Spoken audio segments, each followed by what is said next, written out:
Alright guys, as promised, I'm going to do a video comparison to talk about three different squat machines. The belt squat machine, the pendulum squat machine, and also the hack squat machine. And we will start from the belt squat machine. So in my eyes, this machine is probably the best all-rounder out of three different squat machines. And there are two different reasons for me to say this. Number one reason is because this machine is a traction-based exercise. So compared to the traditional back squat, which the load is going to be on your back and compressing your spine, because the belt squat machine, the load is going to be below your spine, so it's sort of going to create some kind of traction. And because of that reason, this machine is going to generate much less fatigue compared to the traditional barbell back squat, and even compared to the pendulum squat and hack squat. I know these two machines, the pendulum squat and the hack squat, they do provide some extra support to your lower back, but still, when it comes to the least amount of fatigue, it is going to be the belt squat machine. And another reason for me to say this is the best all-rounder is because, as you can see, because because of the platform is big enough, so you can take a very wide stance and you can sit your glutes quite back. So it does allow you the ability to shift the load substantially to your posterior chain. And that's the reason I generally prefer to do a few sets of a very light belt squat before I move to the pendulum squat or the hack squat. And okay, let's talk about the pendulum squat. The pendulum squat, in my experience, is probably the most stretch focused machine, and the reason for me to say that is because it does allow you to safely descend to the very bottom, and when you're at the very bottom position, it's going to fully stretch your quadriceps. And as you guys know, a stretch is a very potent factor when it comes to muscle growth, and the pendulum squat, it does give you the ability to safely descend to the very bottom to fully stretch your quads. And because this machine also gives you some sort of a room to also sit your glute back, so it's not entirely quad focus as opposed to the third machine, which is the hack squat. This machine, in my experience, is probably the most quad-focused movement because of the fixed drive. You cannot sit your glute back. So this machine is going to tax most heavily on your quads, and that's why, in my experience, this machine is going to generate the most amount of fatigue, and also it's going to really take quite a few days for your quads to fully recover from doing only 3 sets of hack squat. I'm going to show you guys later how to do hack squat in a bit of a controlled motion. So as you guys can see shortly, I'm going to, when I do hack squat, I'm going to descend to the very bottom and take a pause, and then explode from the very bottom. But anyway, let's start from 2 sets of a belt squat first, just to warm up my glutes before I move to the more quad dominant hack squat.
All right, as I said, let's do warm-up sets before I move to the more quad dominant squat exercise.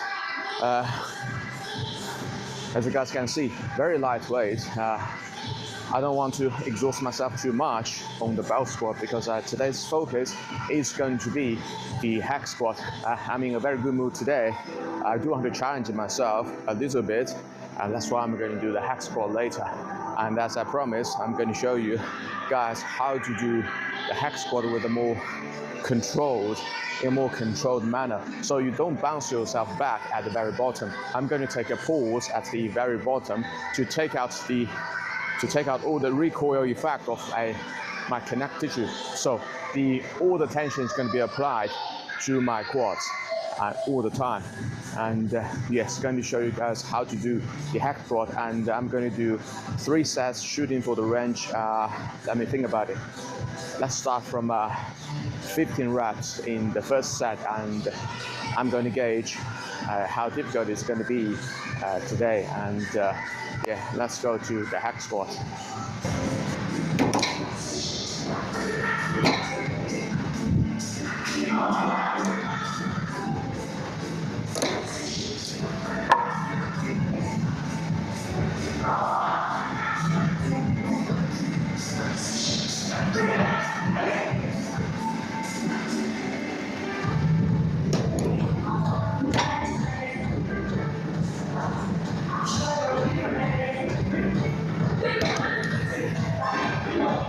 Make no mistake about it, this is probably the most taxing exercise out of the whole gym.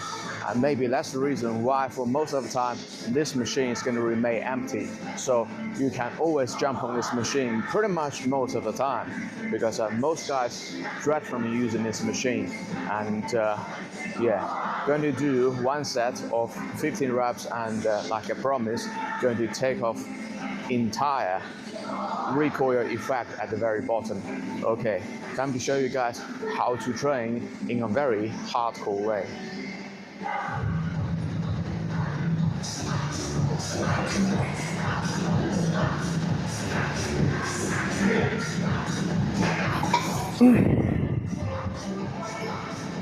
All right, that's why we're here.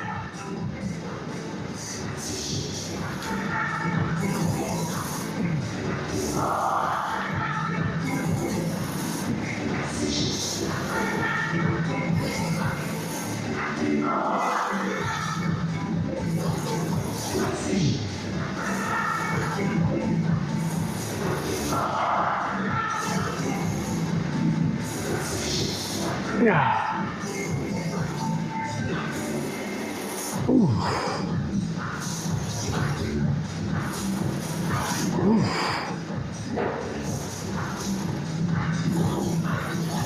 Oh. Ooh.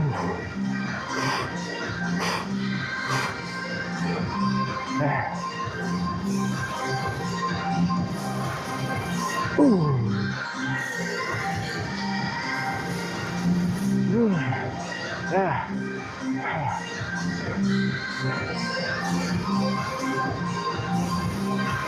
Ooh.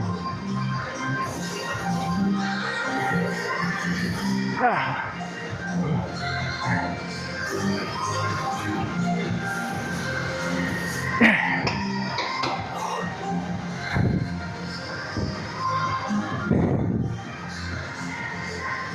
Okay, as you can see, definitely not easy.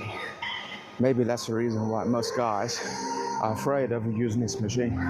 But if you want huge tree trunk legs, probably there's no escape from doing some kind of squat variation. And in my experience, if you really want to hammer your quads, this is probably the best exercise. Number 1, it is very effective. And number 2, it is very safe. Compared to the free weight squat version, this one is much safer. And that's why it's been one of my favorite exercises out of the whole gym. And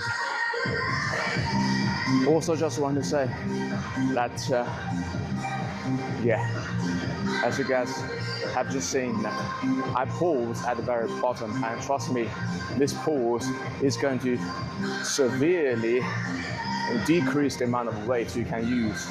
But by doing that, you can target your quads more effectively and make sure that it's your quads doing the work instead of part of the work being done by your connective tissue. And something else I want to say about this is because the hack squat is so quad dominant, you sort of want to warm up your knees a little bit before jumping directly to this machine. And that's the reason why I did 2 sets of very light belt squat prior to doing this exercise, just to make sure that my knees got a bit of more warm up, more blood, more circulation, so it's going to be safer when I do this taxing exercise. All right, and also something else I want to say is that because it is so taxing, I generally want to take somewhere between 3 to 5 minutes as rest period between the 2 sets.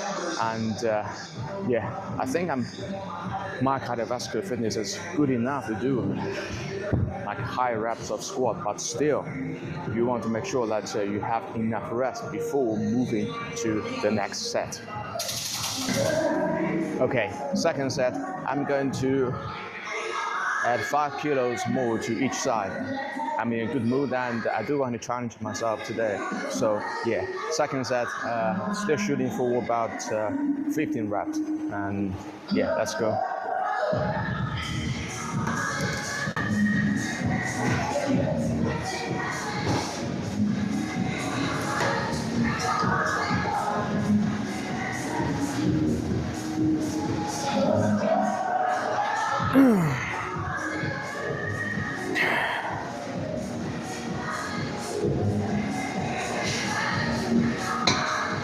Let's go.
Okay. Definitely iron therapy. But what's training without proper leg training? Don't fool yourself. If you're serious about building muscle, always pay attention to your lower body. Never skip a leg day. Actually, that's part of the reason why I prefer to train in a full body split nowadays, because by doing this, I force myself to train my lower body every single time, and As I said in my previous video, that's probably one of the most important lessons I've learned from FFMI 25 to FFMI 26. So yes, if you want to get jacked, train your legs hard, super hard. Okay, the third set, I'm going to throw 5 more kilos to each side again, and yeah, for this set I'm only going to shoot for 12 reps because I've already done 2 sets of 15 reps. For the last set, going to reserve a little bit, but rest assured it's still going to be very difficult. Alright, let's go.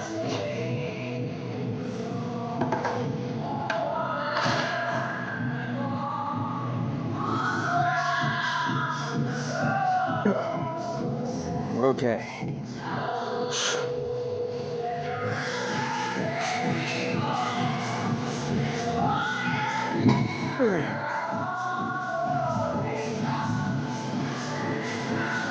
Still trying to control the descent.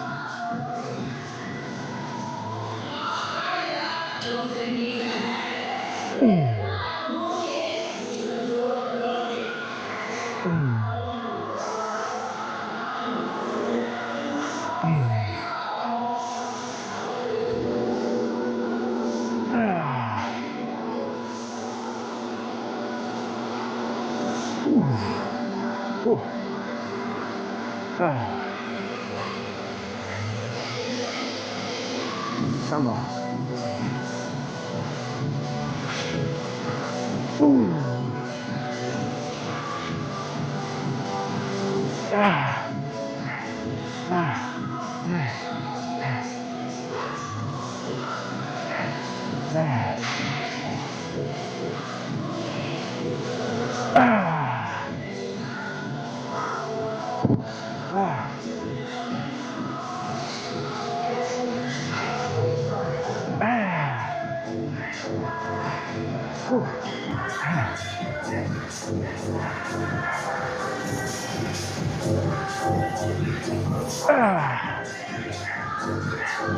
Come on.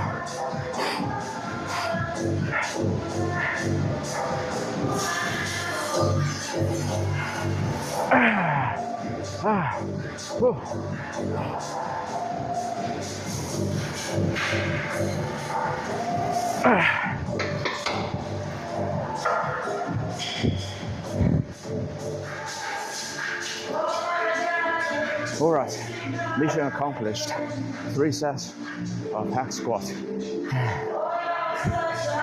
Definitely very challenging, but that's exactly the reason why I'm here. And yeah, that's how you're supposed to train your legs as an advanced. Yeah, I don't get too obsessed with weight anymore, but I definitely make sure that my training intensity is up to scratch with what is required. So yeah, that's the comparison between the belt squat, the pendulum squat, and the hack squat. I'm not going to do any pendulum squat in this video, but I'm going to probably plug in some previous footage of me doing the pendulum squat before, just to illustrate why pendulum squat is a more stretch focus as compared to hack squat. Yes, it's also stretch focused, but more to the point, this one is probably the most squat dominant squat machine you can find. And yeah, I know definitely that my quads and my knees are going to suffer in the next few days. But anyway, hope you guys have enjoyed this video. Please give it a thumbs up, and also if you just can consider subscribe to my channel. I'm going to bring more tips about how to train the gym in my future videos. Alright, thank you for tuning in, and I will see you guys next time.